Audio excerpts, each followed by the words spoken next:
ପିରିୟଡ଼ରେ ପଢ଼ୁଥିଲେ ସଦୃଶତାର ସଂଜ୍ଞା ବାବଦରେ ପଢ଼ୁଥିଲେ। ଆଜି ଆମେ ପଢ଼ିବା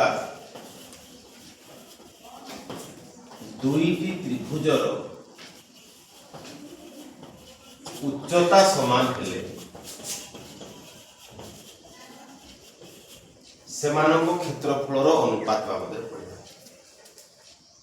ସମାନ ହେଲେ ଧରାଯାଉ ଆମେ ଦୁଇଟା ତ୍ରିଭୁଜ ତିଆରି କରିଦେବା।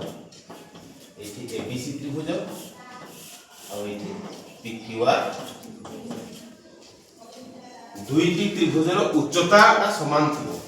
मन करा जाओ एएम होची लंब बीसी प्रति, पीएम जदि लंब हुए क्यूआर प्रति। एएम लंब बीसी प्रति, पीएम लंब क्यूआर प्रति। এই দৈর্ঘ্যটাকে উচ্চতা বলি আমি কইছি। ঠিক আছে, আমি দুইটা ত্রিভুজ অঙ্কন করিছন্তি এবিসি আর হলা পিকিউআর। উভয় এবিসি ত্রিভুজৰ ভূমি হচ্ছে বিসি, সেই বিসি ভূমি প্রতি উচ্চতা অঙ্কন করা যাইছি এএম। পিকিউআর ত্রিভুজৰ ভূমি হলা কিউআর এবং সেই কিউআর ভূমি প্রতি উচ্চতা পি শীর্ষবিন্দুর পিএল উচ্চতা অঙ্কন করা যাইছি। তো সে দেইছি এটি যে एएम रो दৈর্ঘ্য और पीएन रो दৈর্ঘ্য समान, अर्थात दुईटी त्रिभुजर उच्चतार दৈর্ঘ্য यदि समान हेई थाए तेबे सेई दुईटा त्रिभुजर क्षेत्रफलर अनुपात हम बाहर करबा। वर्तमान एबीसी त्रिभुजर क्षेत्रफल अनुपात पीक्यूआर त्रिभुजर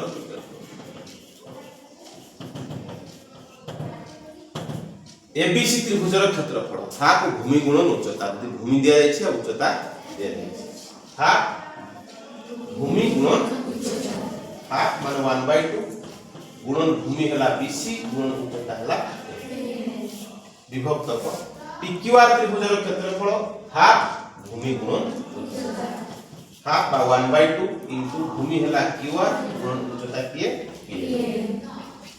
वर्तमान देखो लंबरे 1/2 अछि, घररे 1/2 अछि कटिला।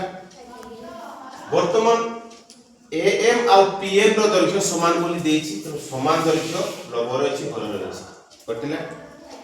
वर्तमान एबीसी त्रिभुजर क्षेत्रफल विभक्त को पीक्यूआर त्रिभुजर क्षेत्रफल केते बाहरिला ना बीसी विभक्त को क्यूआर बा अनुपात रे यदि हम लिखिबा जे यदि हम लिखिबा बा एबीसी त्रिभुजर क्षेत्रफल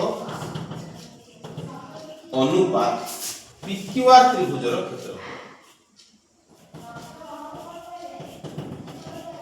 केते हेबो ना बीसी अनुपात क्यूआर। एबे हम आलोचना करबा कोन सिखिले। गोटिए समतल ऊपर थिबा दुई गोटी त्रिभुज रो उच्चता यदि समान थाए तबे उभय त्रिभुजर क्षेत्रफल अनुपात सेई उभय त्रिभुजर अनुरूप भूमि गुड़िकर दৈর্ঘ্যর अनुपात सहित समान। अनुरूप भूमि देखो एबीसी त्रिभुजर बीसी भूमि सहित पीक्यूआर त्रिभुजर क्यूआर भूमि होची अनुरूप भूमि। तेणु एबीसी त्रिभुजर क्षेत्रफल अनुपात पीक्यूआर त्रिभुजर क्षेत्रफल केते हला ना बीसी अनुपात क्यूआर। केते बेले जदि उभय त्रिभुजर उच्चता गुड़िकर दৈর্ঘ্য समान हेतु एठी एएम और पीएम समान अछि।